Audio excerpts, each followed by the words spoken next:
Welcome back. We're holding over here, doing the Dvar Malchus, Shir. I missed last week.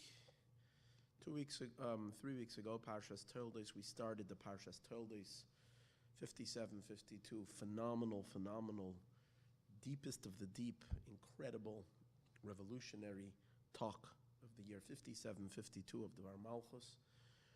And what I mentioned then, that even though it's Parshas Toldos, the subject matter is not Parshas Toldos, but the idea of the renewal of the birth of the moon, Moiled HaLavana, and particularly the union of Rosh Chodesh, as it is Rosh Chodesh Kislev. So it is an explanation on the entire month of Kislev and the depth of what it means, the essence of Mashiach being revealed, the birth of Mashiach, and which is what we're waiting for right now.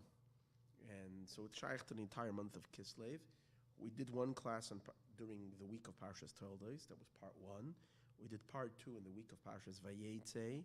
Parshas Vayishlach last week, I was knocked out with whatever. It didn't happen the Tuesday night class because of my COVID situation. The Wednesday night class. And tonight, so tonight is class number 3 on Parshas Vayeshev, but we're again continuing the Dvar Malchus and Parshas Toldos. I didn't get the chance to re-listen where I left off. I think, at around Sif Tes, Sif Yud. I think we actually finished Sif Tes. I'm just going to do a little bit of a recap so that we get an understanding and pick it and start off from here. Okay, thank you. So the main idea we're learning over here is that the concept of Rosh Chodesh is deeply connected in general to Geula. He says that Chodesh, the new moon represents the return of the Jewish people to greatness. The Jewish people are compared to the moon, and particularly Malchus Beis David, the return of the Davidic kingdom, which is the subject of the Monday class as well with Yehuda and Tamar. So it's exciting to talk about this. So, and the question over here, and because he says why are we so excited about it? Because Chodesh means Chidush. So Chidush means the Chidush that the Jewish people either bring to the world. What's Geula? Geula is the final redemption, is the final rolling out of the godly world that we have produced for the last 5,000 years. Through all of the Torah and mitzvahs, collective work of all the Jewish people, we will see the chidush of all of that. And that's the idea of the new moon, the new light of the Jewish people, that we've lit up the world. That's what Hanukkah is, the brightness of the Jewish people lighting up the world. And that itself, he said, there's 2 stages. There's the brightness of what we've done for the creation, the godly light, which remains hidden. We haven't seen it yet until the Geula, until the actual redemption. And it will be the most awesome, most spectacular display. And it will keep the world engaged, involved, excited, and forever and ever. That's for all of eternity. That's how powerful it will be. But in addition to that, Rosh Chodesh also means the new moon, and the Jewish people are compared to the moon, which means not only our contribution to the world, but the new Jew as a result of that contribution. Because when we finish doing the job that we were given to do, that elevates us to a whole new stage, to the fact that we're like a new luminary that never existed. That's the idea of the new moon. He asked the question, why are we associating the celebration with the new moon, which is Rosh Chodesh? Wouldn't it be better if we associated with the full moon? Because that means that the moon is fully bright, representing the full brightness of Israel, the full brightness of the Jewish people, whether it means our brightness to the world, whether it means our light, our own light. So he answers, and this was the main subject of last class, that the main objective over here is the godliness that we bring to the world through Torah and mitzvahs, and what we are mostly concerned with, what we're mostly driven, what we're mostly excited about, is not godliness or divinity. That's not the main contribution. The main contribution is that this world becomes a home for God himself, not godly lights, not godly emanations, revelations, projections, not the giluyim of Hashem, not the revelations of God, but God's very essence. And the essence is revealed the first second of the birth of the moon. When it goes from non-moon to yem-moon, that's the idea. That's what means essence revealed. It's the very existence of God, God's presence, not anything about him. And he went into explain the whole idea of a child. That's what's so beautiful about the purity of a child. When children relate to God, they're not relating to anything about God, the qualities of God, his greatness, his awesomeness. Because they don't have any comprehension of any of that, when they say God, it's just a sense of God's very being. That's the purity. And then he explained, a child has that, and when we get older and we start philosophizing and becoming sophisticated, it's great. We're supposed to philosophize and sophisticate, and as a result of that, become more sophisticatable in our relationship with God. But the real beauty is when we don't lose the childish innocence, even when we into adulthood, and our connection to God is also with that simplicity of a connection to God's very self, not to anything about. Because the moment it starts becoming a God that we understand and appreciate, then that's a God as big as our mind. We're no more connecting to his infinite, I don't even want to use infinite, his true beingness. And he explained how that's there in our avoda, in our service, connected to the first moment of wakefulness every day. That's your child element. He explained that's the moda ani of the Jew, which we know moda ani is the highest moment of the day. That's the connection of essence to essence. It's before you're saying any sophisticated blessings. That's why in the moda ani, that's the thank you we say to God. As soon as we wake up in the morning, we don't use any fancy schmancy terms about God. We're not referring to any of the names of God. Moda ani is a very simple prayer that doesn't have any name of God. And the Hasidic interpretation of that is because it's beyond a name. We're not addressing anything about Hashem, a name, which means some adjective or some description about him. It's just you. Moidani lifonecha, to you. And where is it coming from? Also from the very eye of the person. You just woke up. Your brain is not yet operating. You haven't yet allowed your, like when you turn on your computer for all the icons to start popping up and for all the programs to kick into gear. You haven't kicked into gear at all, but you're awake, which means the very you is there. And from that very you is where you're saying, I acknowledge. The Rebbe, however, over there in this sikha, and this was what was so special over here, takes it much deeper. And he says, it's not modani. Because even modani, the fact that you're expressing something any expression is already outside of the essence. There is something deeper than the expression. It's just the waking up. When you're waking up, that's the very you. Once you're saying something with conscious intent, you're already projecting something. And since it's a projection in terms of your soul, it's not your essence, so it's not connecting to God's essence. It's the most all-inclusive projection before it starts becoming specified into specifics, and therefore we call it yechida, which is your unified, very high, infinite self, if you might want to say, before you start breaking down into details of intelligence and wants and desire and emotions and feelings. True, it's the very all-inclusive energy that's the primal energy of your soul, but it's still an energy of your soul, not your soul itself.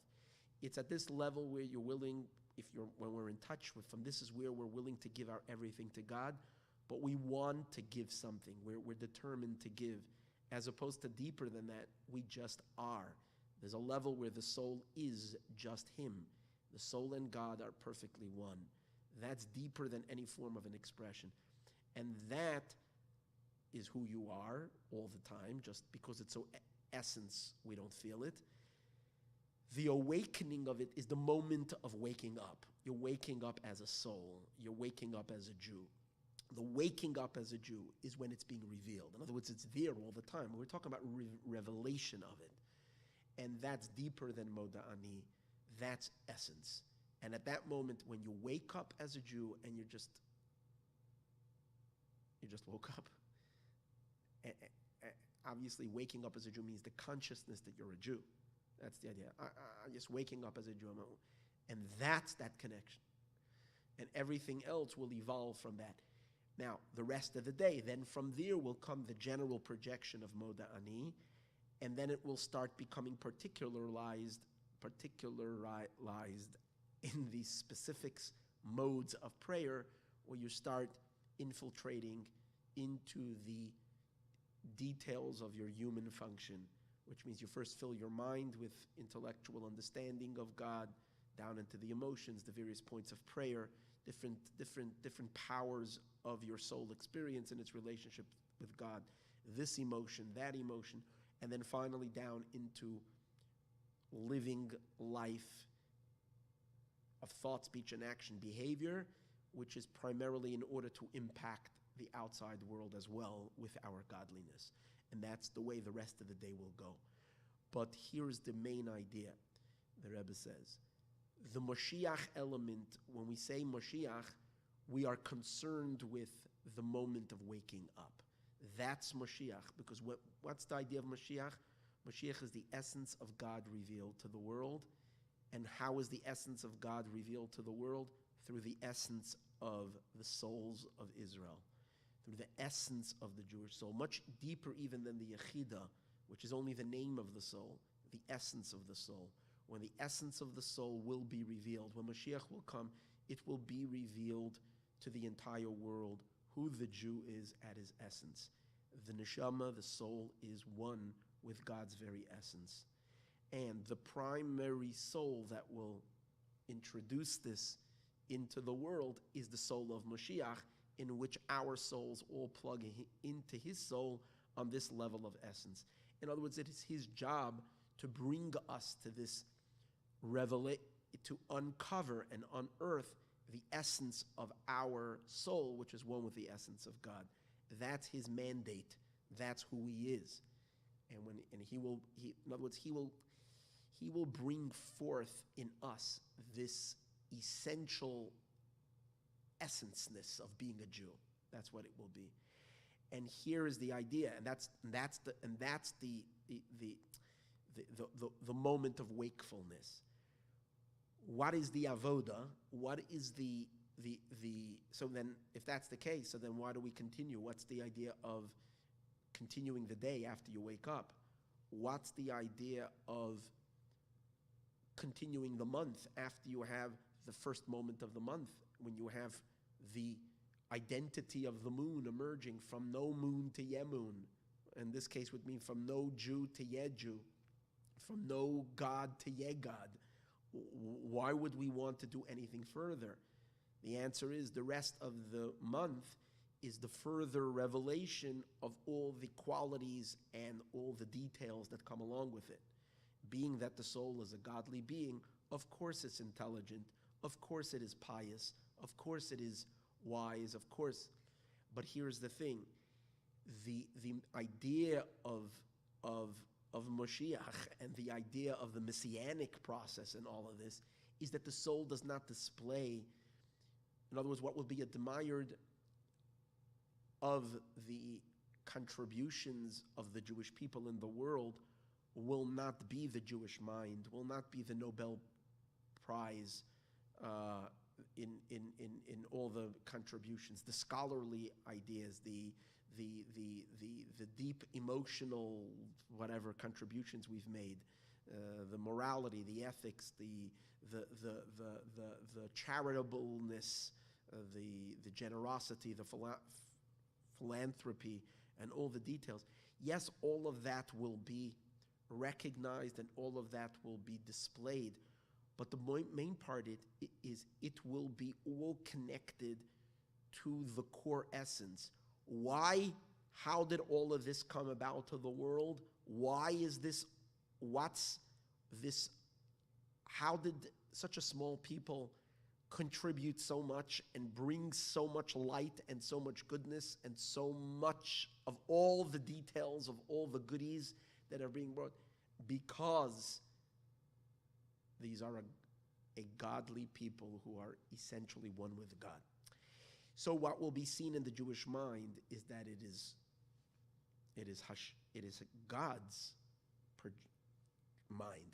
And so it all roots back to essence. As I said about the adult, when you grow up older and you become sophisticated, don't lose your simplicity. Don't lose that simple self that is just so pure and innocent that is not sophisticated. Carry that into the sophistication. So that's the idea over here.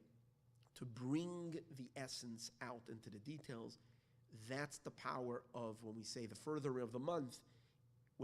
It's not just bringing in now lights and revelations that are concealing the essence. Quite on the contrary, they themselves are expressing the essence.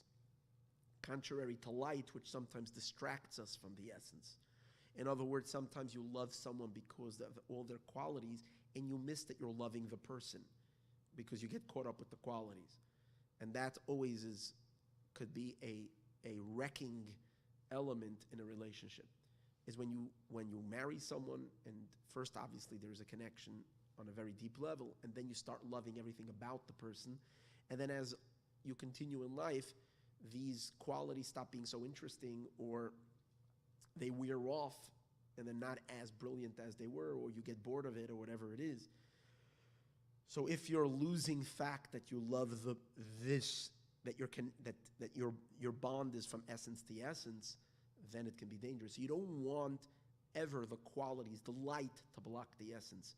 Quite on the contrary, you want to see the essence in all the expressions of the light. That's the power of Mashiach. And that's why when Mashiach it says, Matzasi David Avdi, the main element of Mashiach is Matzasi, his very existence. It says in the Pasuk, Matzasi, that Mashiach came into beingness, the essence of the soul of Mashiach. And then it says, B'shemen kachi mishachtiv, with holy oil I have anointed him. This is in Psalm 89.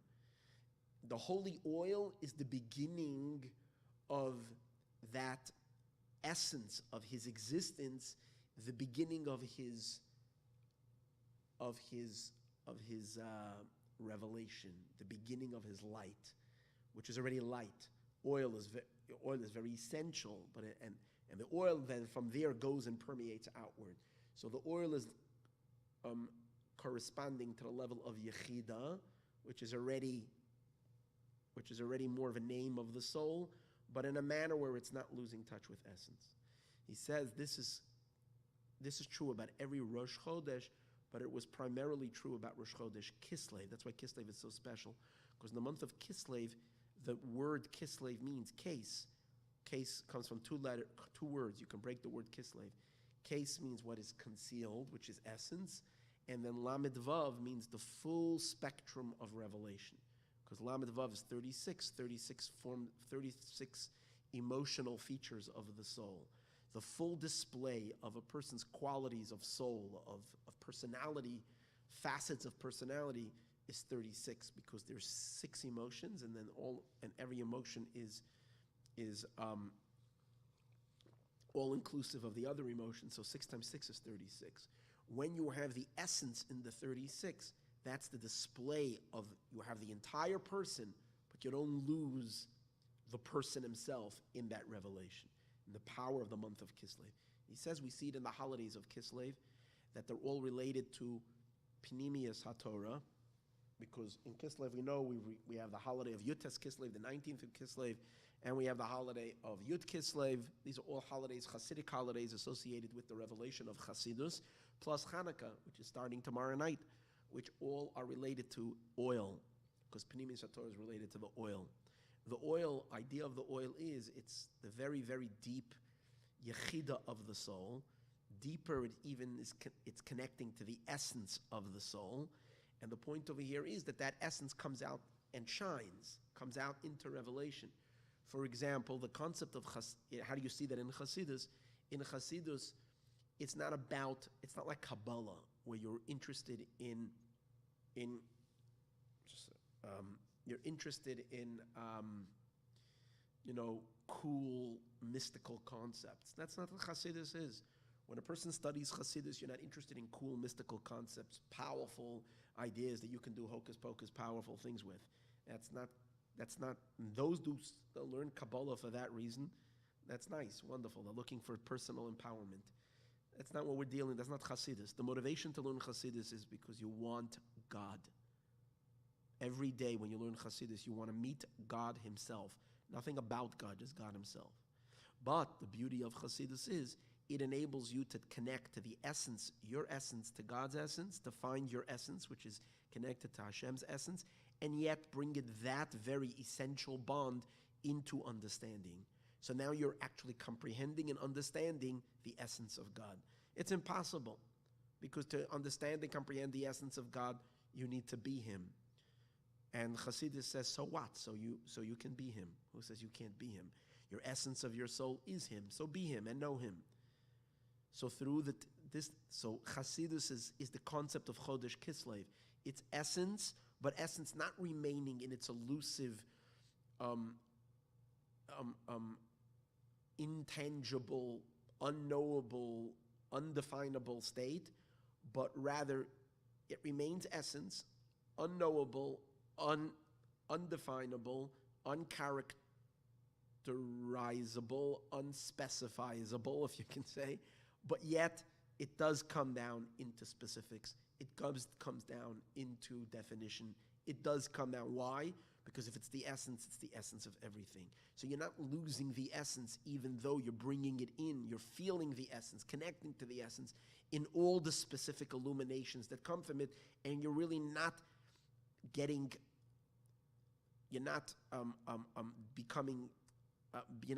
disconnecting from the essence in the illumination. You're experiencing the essence through the illumination. So in Chassidus, yes, it's through intelligence, it's through deep comprehension and understanding, but it's always of essence, and the essence always remains in that. That's why Kislev and everything about Kislev, which is all the holidays of Kislev, is this experience of essence revealed. That's why it's messianic. It's Mashiach. Okay, that's basically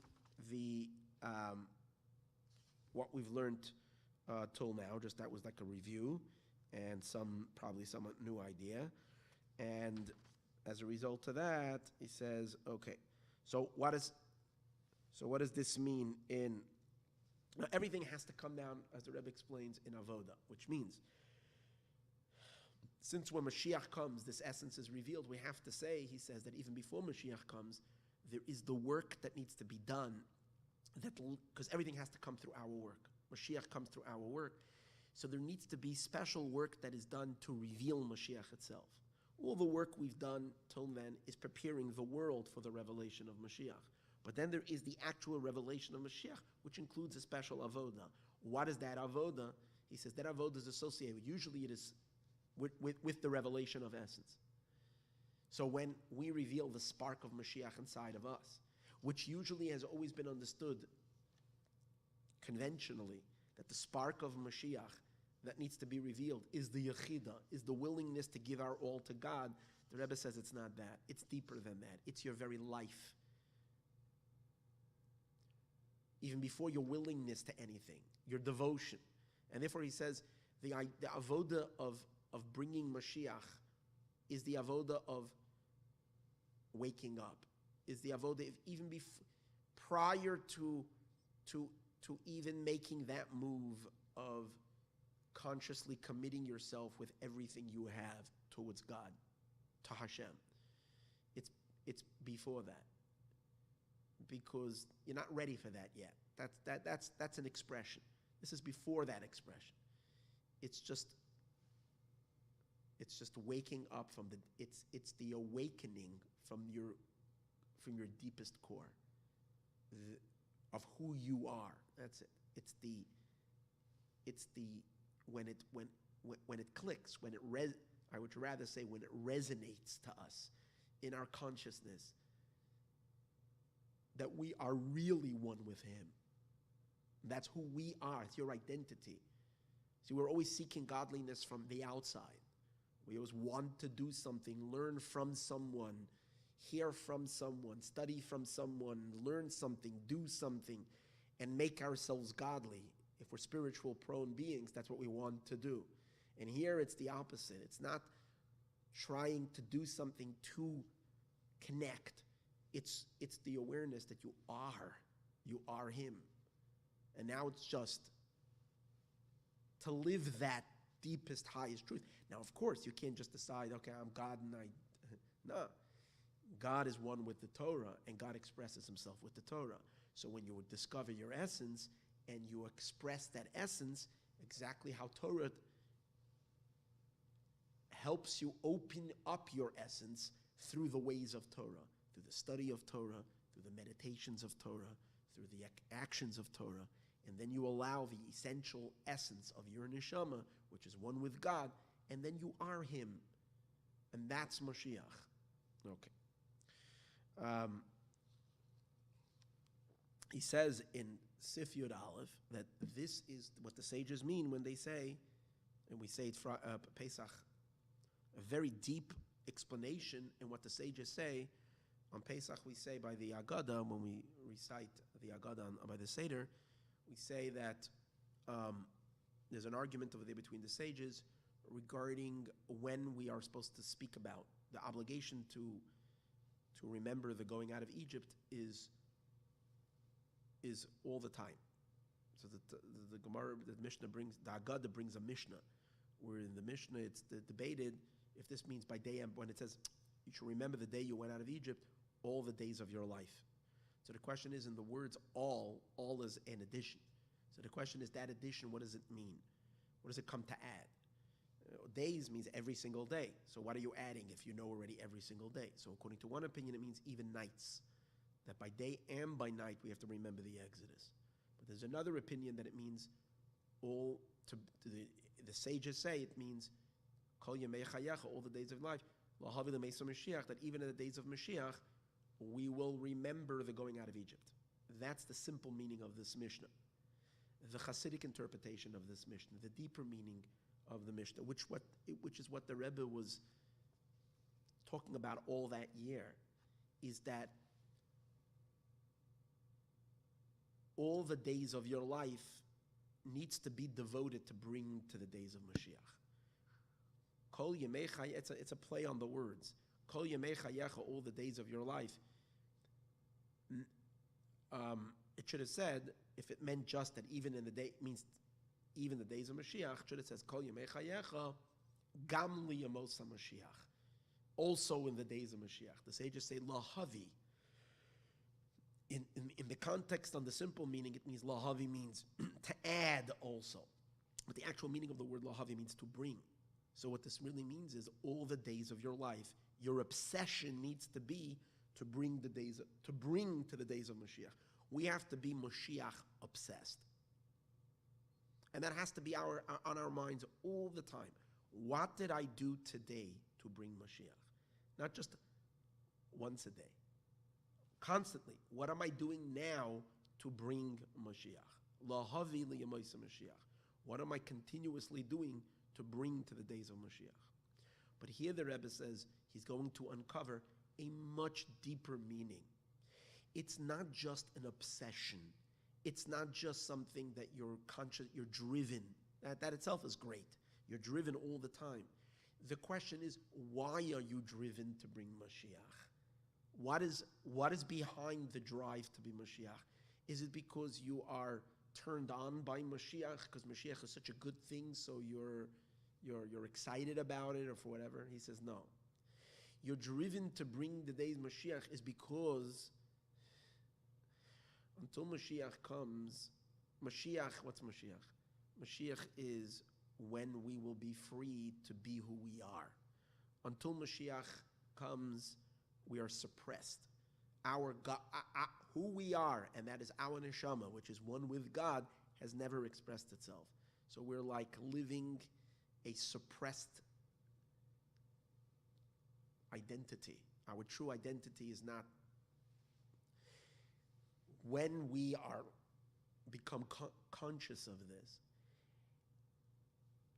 that our truest identity is in exile, and we want to be expressed, and we tap into that identity that is blocked.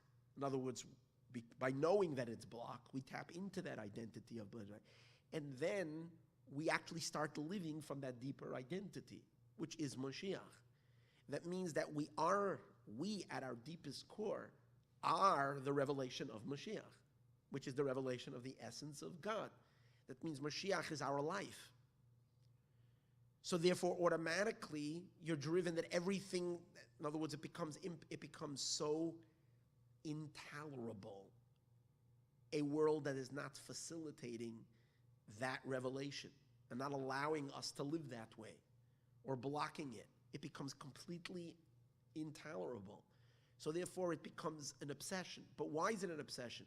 Not because it is a good thing that we want, but because of who we are. In other words, because Mashiach is our very life. Therefore, it's limit. So the Rebbe is medayik on the words chayecha. Not kol yemei chayecha, it's something you're doing during the time of your life. But chayecha, your life is Mashiach. Since your life is Mashiach, so you do, if this is your life, so then you do everything to make that life express, to make that life come about.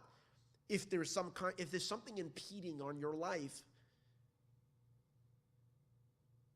it's like someone is locked up and it's impeding on their life non-stop. They're doing whatever they can to think, doesn't stop, doesn't go out of their mind to be able to start living life because it's impeding on your life. So since chayecha, your life is Mashiach,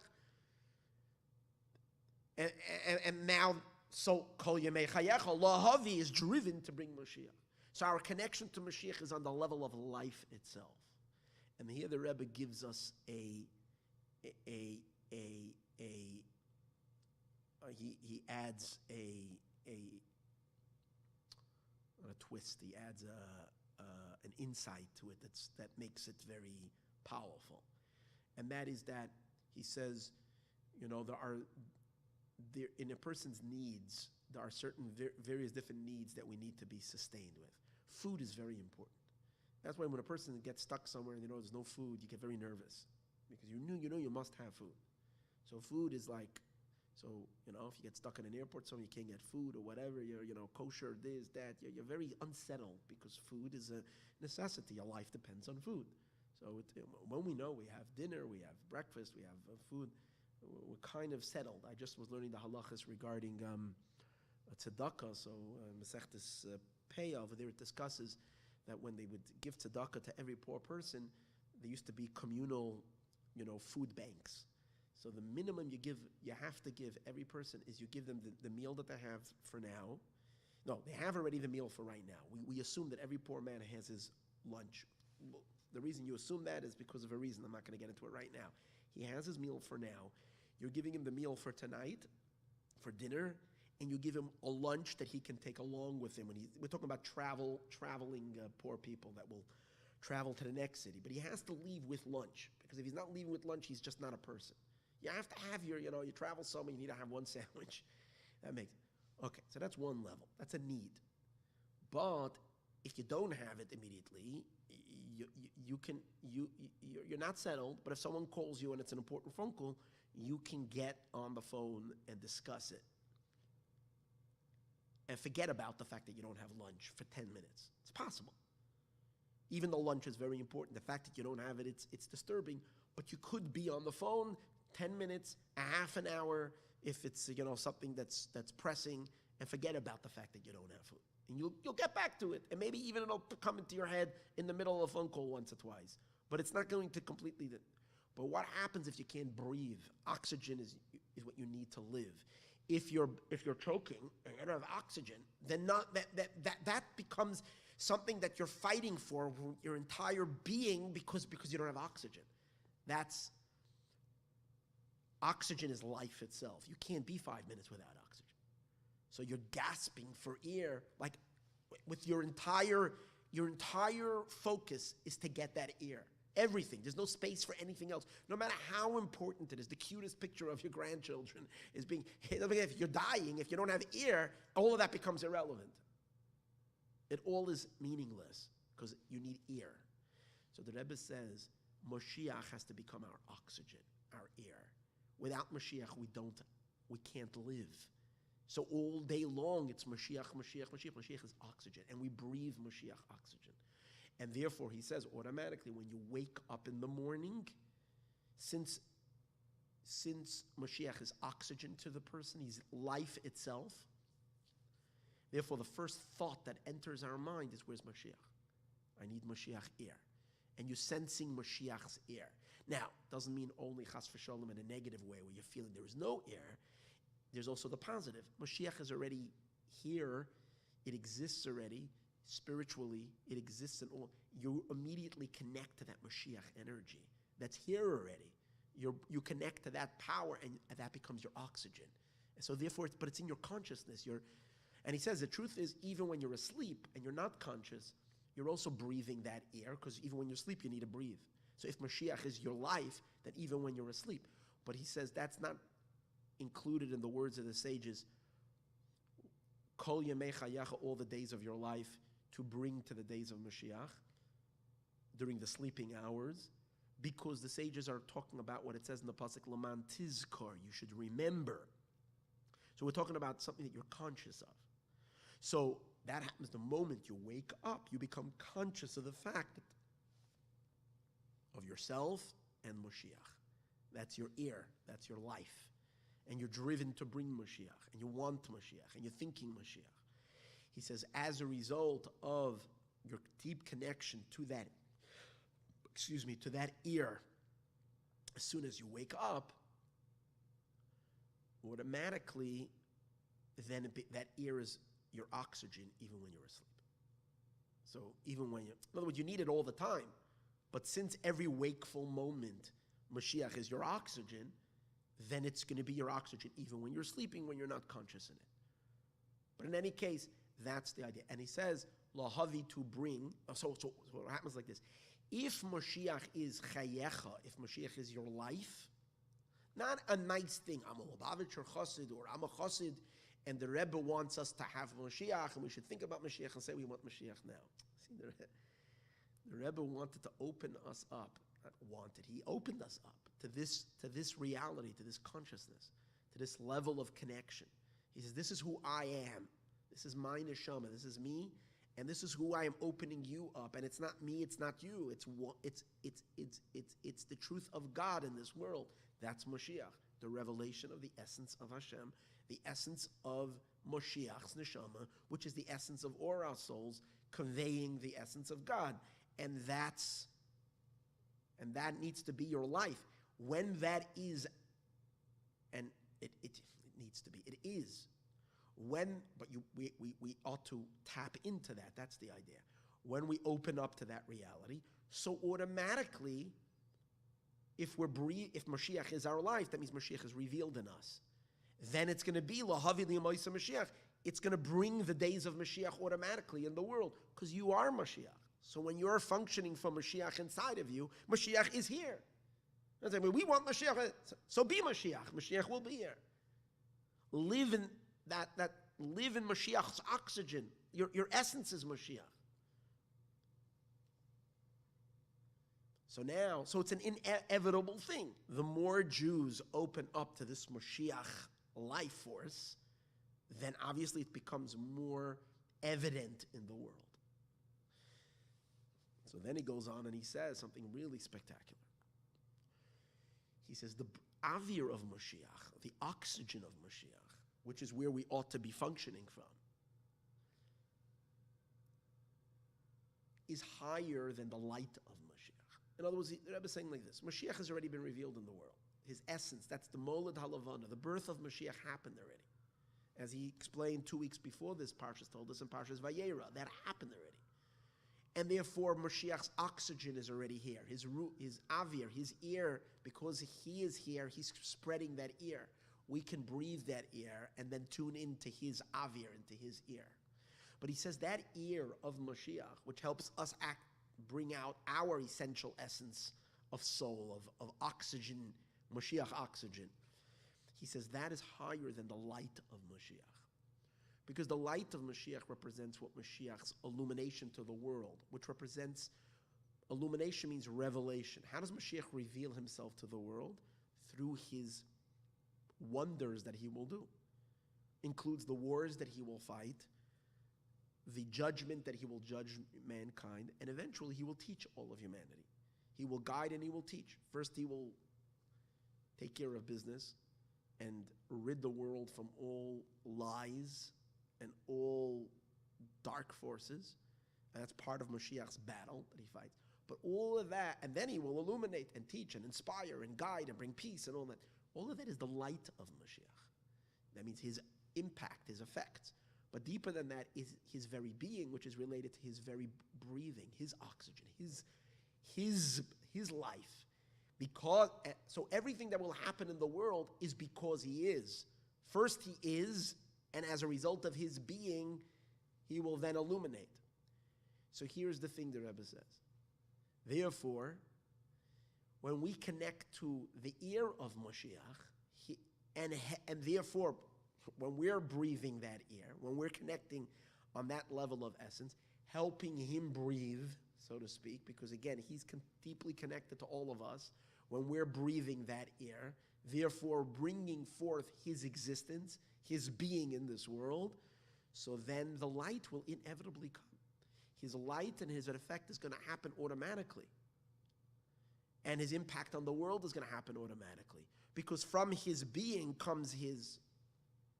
In other words, throughout all of history, we didn't have this. Mashiach was not present in the world. So what the Rebbe is really saying over here is something extraordinary, revolutionary. In other words, throughout all of history, we, the Jewish people, we wanted Mashiach. We always wanted Mashiach. We were waiting for Mashiach. What were we waiting for? We were waiting that Mashiach will, obviously, before he comes, he will start doing Oirei Shel Mashiach. He will start impacting, doing things in the world, and then eventually he himself will come.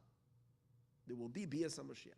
So it can come both ways. It can come that he will come first, and meaning reveal himself first, the very Mashiach, and then he, as Mashiach, he will do fantastic things. Or it can be the opposite. We are waiting for certain things for his impact, and as a result of Oirei Shel Mashiach, eventually we'll get Mashiach himself. But it was in a way where it didn't happen yet. Now he's saying it happened already. Mashiach is already present in the world. His Matzasi David Avdi, the finding of Mashiach Tzidkenu, happened already. And as I mentioned in the other sikhs, it's clear that Rebbe is referring to himself. This is already b'mitzias. This is already in existence.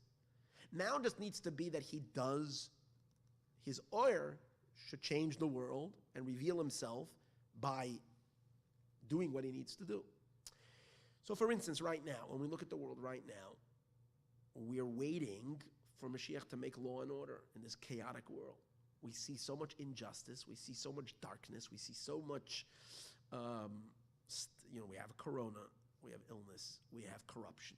And it seems like there's corruption everywhere. And we want it should be V'olu Mashiach Bahar Tzia and Lishpait Esar Esav, to judge the mountain of Esav, includes the United States of America, specifically, to get rid of what is trying to chas v'shalom,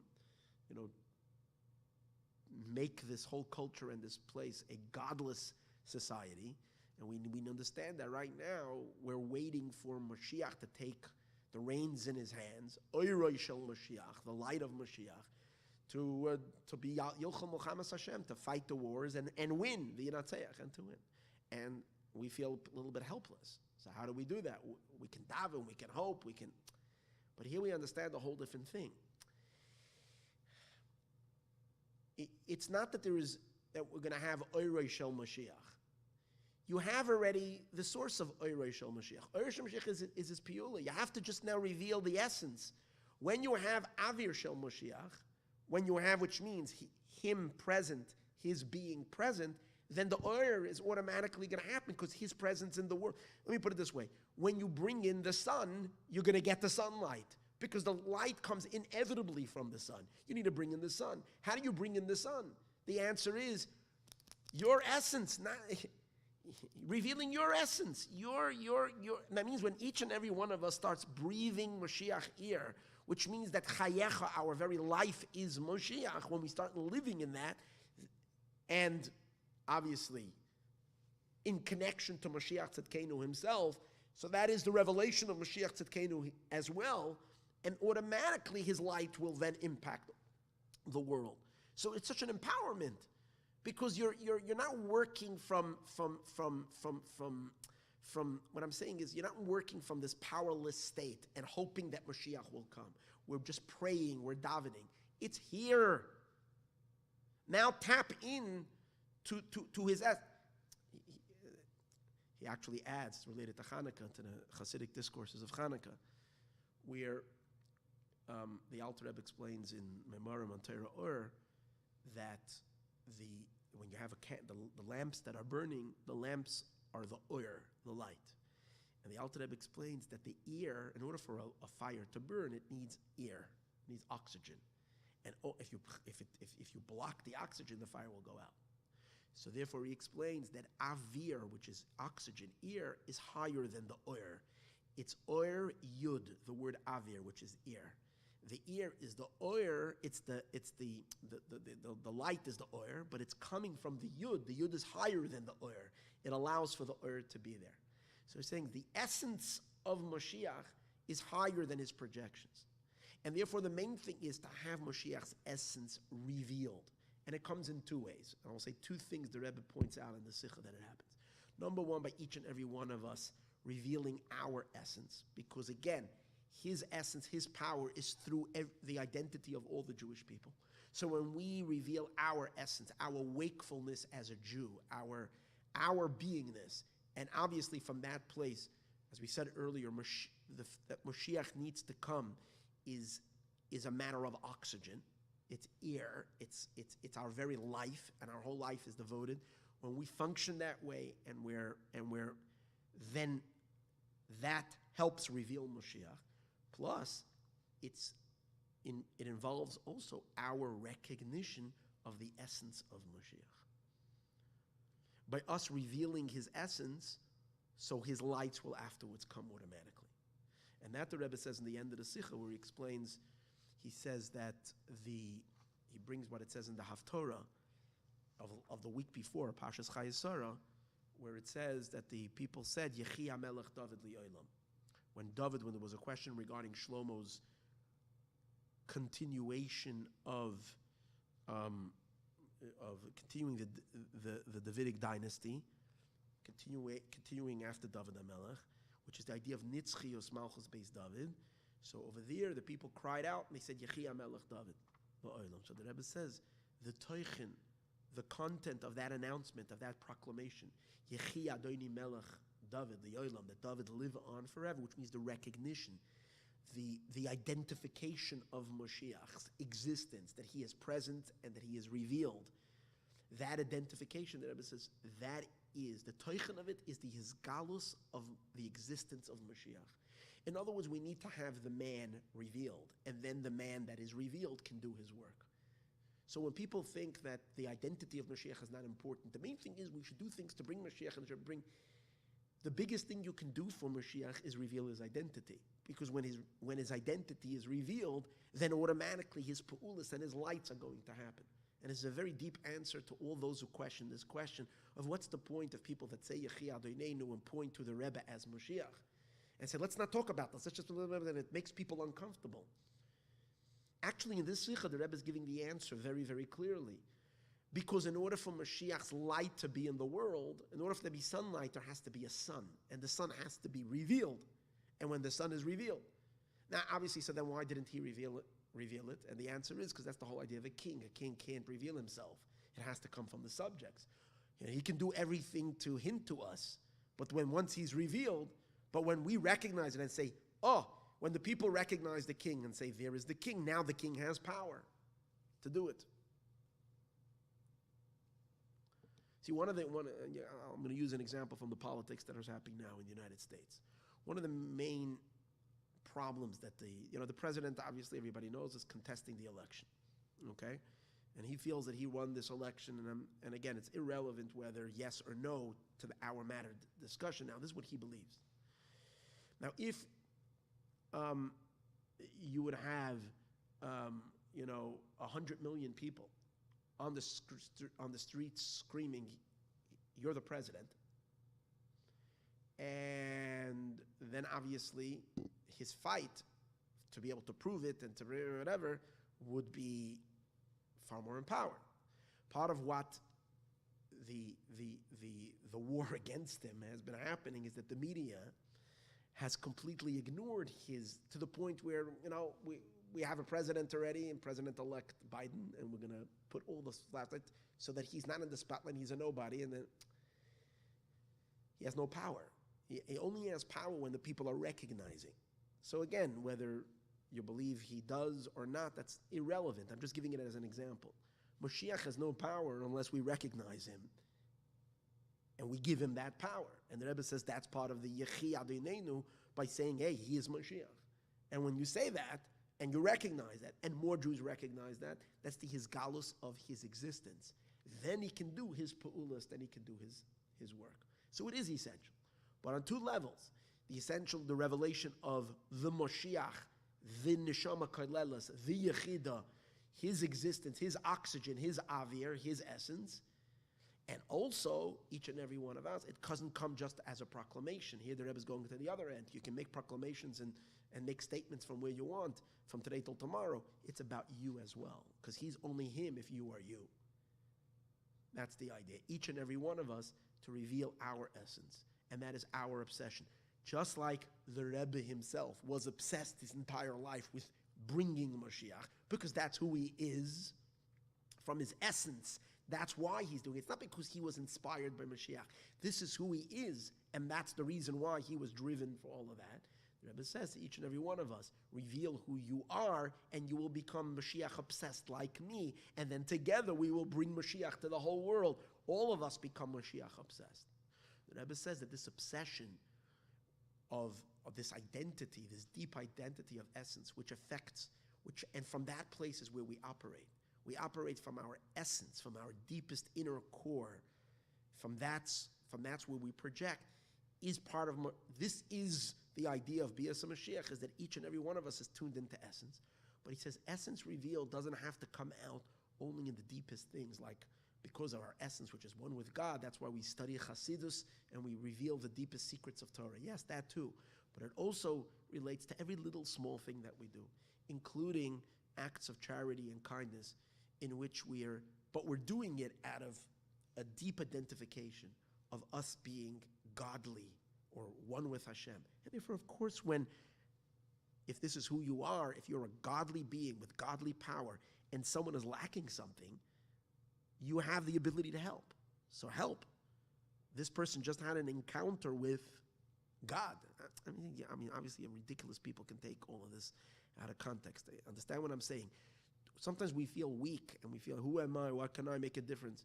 You make all the difference. If you are one with God, then you can make a difference. And if a situation arises that person is in need, physical need, you could help and should help because they had the merit to have an encounter with you. Yeah, it's awesome. And you can help them. From the godly place of your neshama, you can help this individual. So in everything that we do, even simple things,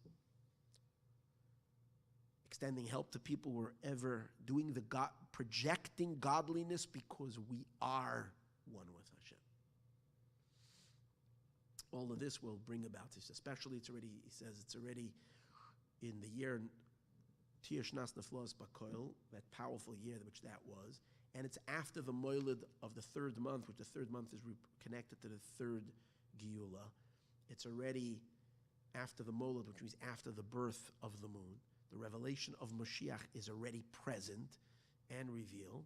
And of course, we all have the koyach to help in this revelation.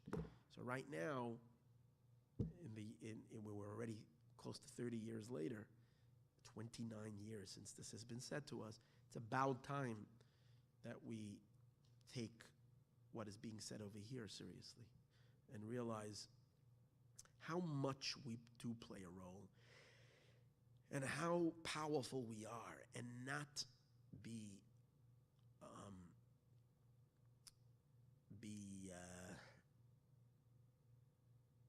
feel helpless and powerless.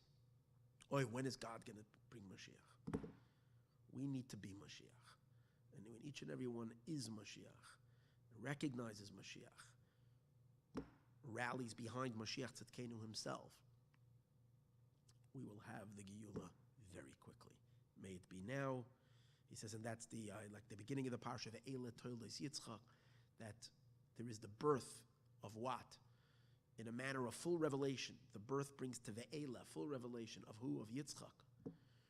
To the point which is Mashiach, but so much so that it already brings laughter to the entire world. Such powerful revelation, impacting everything, transforming everything.